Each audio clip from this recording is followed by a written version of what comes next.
राधे। मैं माला प्रजापति हमारे YouTube channel में सभी दर्शकों का स्वागत करती हूँ, अभिनंदन करती हूँ।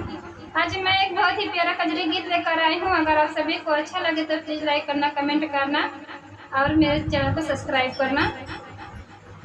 माली बगिया में फूल कचनार बा, कोई न तोड़ने वार बायना।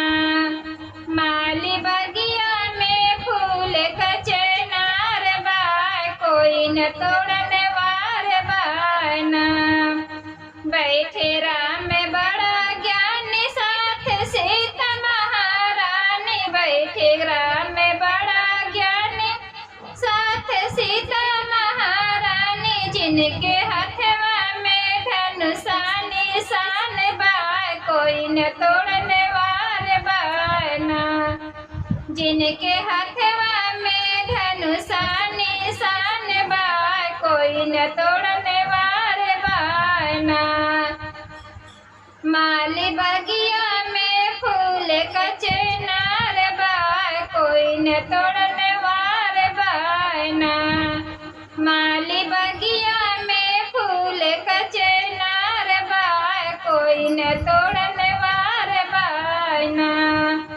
बैठे भोला बड़ा ज्ञानी साथ गौर महारानी, बैठे भोला बड़ा ज्ञानी साथ गौर महारानी। जिनके हथवा में डमरू निशान बा, कोई न तोड़ने वार बायना।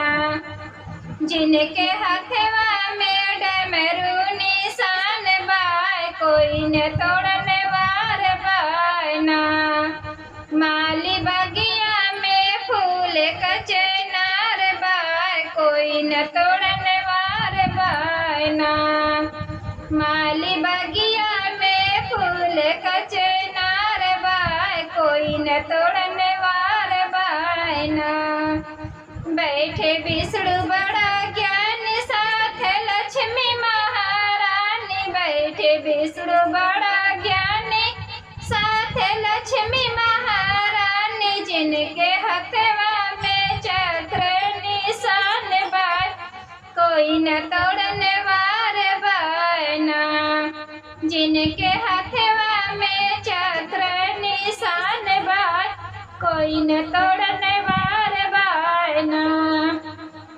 माली बगिया में फूल कचनार बा, कोई न तोड़